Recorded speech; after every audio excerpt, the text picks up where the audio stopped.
From the city of Ganga, Yamuna and Saraswati, I am conveying my best wishes to all the dignitaries on the dais, of the dais, who are present in the pious and holy city of Lord Jagannath, Balbhadra and Ma Subhadra.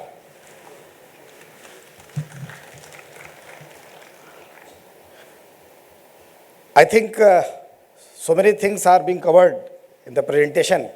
So I am leaving this presentation for all of you. And I request the organizers to mail this presentation to everyone. Now let us have one-to-one interaction regarding this international taxation and taxation, what is going on. And everybody is very much anxious about whether we are going to have the power of audit or not in time to come. Let us have. See, once it comes that a CMA or cost and management accountant is giving his opinion to any company, corporate, government or judiciary regarding the intricacies of taxation, it works. Try to have eye on opinion giving capacity, to hold opinion giving capacity regarding indirect and direct tax. In GST, we are having a good space for us, as our previous speakers, keynote speakers and speakers have already emphasized that let us practice with the tribunal. We are not supposed to work battle in High Court or Supreme Court, but up to tribunal we can show our competencies by preparing a nice petition, perfect petition, including so many cited case laws, the interpretation of the act, rules and other things, and presenting before the honorable bench of the tribunal of the income tax and GST both. Friends, the word international taxation, now you see a cost and management accountant is maybe working as a tax consultant. But I never seen a board of a cost and management accountant like international taxation consultant.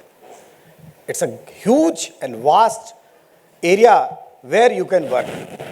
As such, there is no difference between direct tax, domestic taxation and indirect international taxation. The laws are the same, but something is different. Some provisions are different for taxing those who are earning income sitting abroad, earning income from India, or sitting in India but earning from abroad. It's an international taxation. From a very initial stage when we started in the intermediate or BCom, we have started with section 6, residential status, resident and non-resident.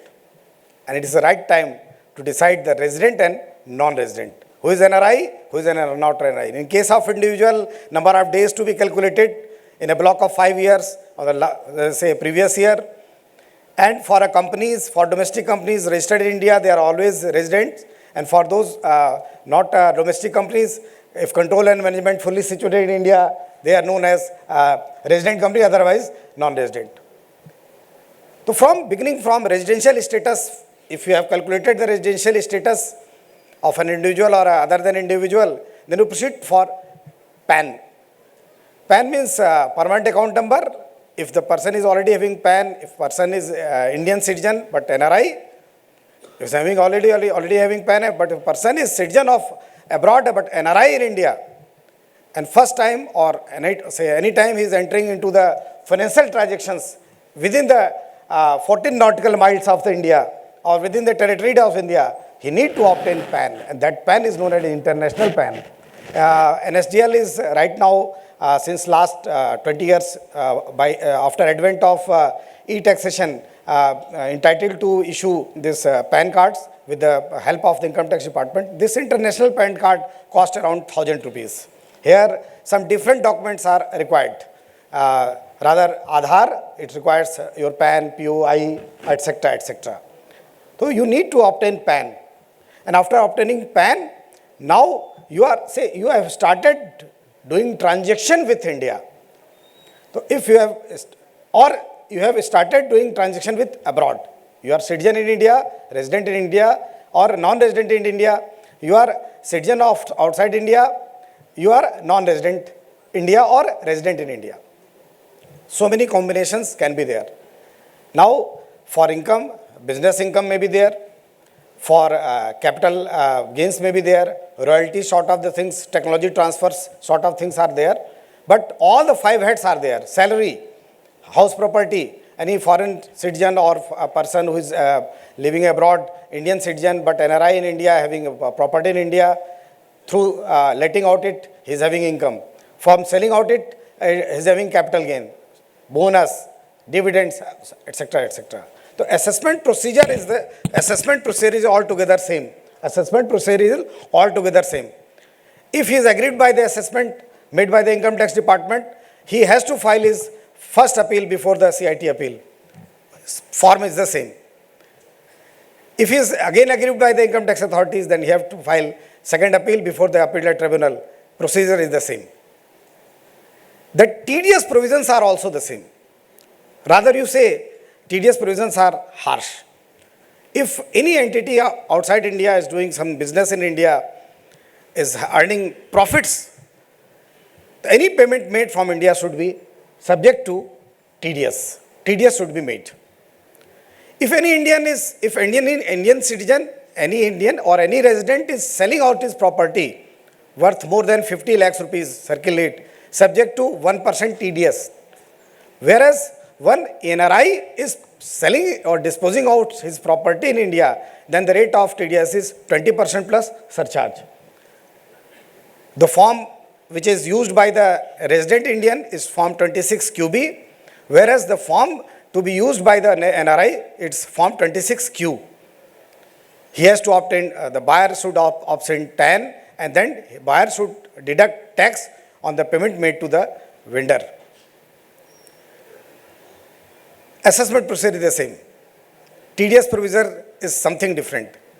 And for those who are indulged in international transactions, for them income escaping provision is something stiff. Like if you have any property across globe, but you are, say, resident or non-resident in India, or you have not disclosed your property or income, fact of that property or income into your returns, then reassessment can be made within a block of 16 years. So in case of international taxation, we should think about having our own consultancy. Act is the same. Sections are the same. But we have to filter the sections or rules made for the international. You see, there are so many persons, Indian citizen, now they left their citizenship, they took the citizenship abroad, they want to dispose of their property in India. They want to get rent from the property in India, but they say, how I can done this process, how I can transfer my property. There are so many processes like entering the name of the owner or the successor into Khasra, Khatoni, registration by the sub-registrar, taxation, other things. So we can have this, you can say, we can have a good chance to show our caliber or skill to practice the international taxation. There is indeed a double tax. Mrityunjay sir already discussed DTAA. The Vienna Agreement 1969, it was initiated. Right now, India is subject to DTA. India is also honoring so many countries for delay. So DTA is nothing, means at the same time, the person who is paying tax at somewhere else should not be taxed again. This is the theory behind the so many nations. And this DTA can be entertained through by using this credit method or deduction method or exemption method as suitable to the SSC or for a particular country. So, as far as, because this is the, I think this session, the time in this session is already exhausted. So, I have to make this particular session in a concluding manner. I can say there is a lot of opportunity lies in taxation, both in income tax and GST. As far as audit is concerned, it is the one of the pillar for attracting ourselves into the Income Tax Act or GST Act. But we are into it. In time to come, since our CCM, our chairman, our previous chairman, our previous presidents, our current team is hell-bent to get the name of ourselves to introduced to be parallelly read with the definition of the term accountant. So I should not say I hope, that I say that in time to come, because a very understanding and very lucrative as well as adjustable leader or leadership is there, and under the flagship of Honorable Prime Minister Shri Narendra Modi ji, definitely will see in a very short period of time that accountant includes not only the existing definition but additionally cost and management accountant too. We have to show, as one of our previous speakers said here, transparency, presence, beauty. Now we have to make ourselves different from others. The way you render the services to the clients, to the corporates, to the government, the way you suggest them to keep the housekeeping, and the way your suggestions or opinions are best suitable to them will be the guiding factor for time to come to establish ourselves as a successful cost and management accountant in the dynamic era of income tax and GST. Jai Hind.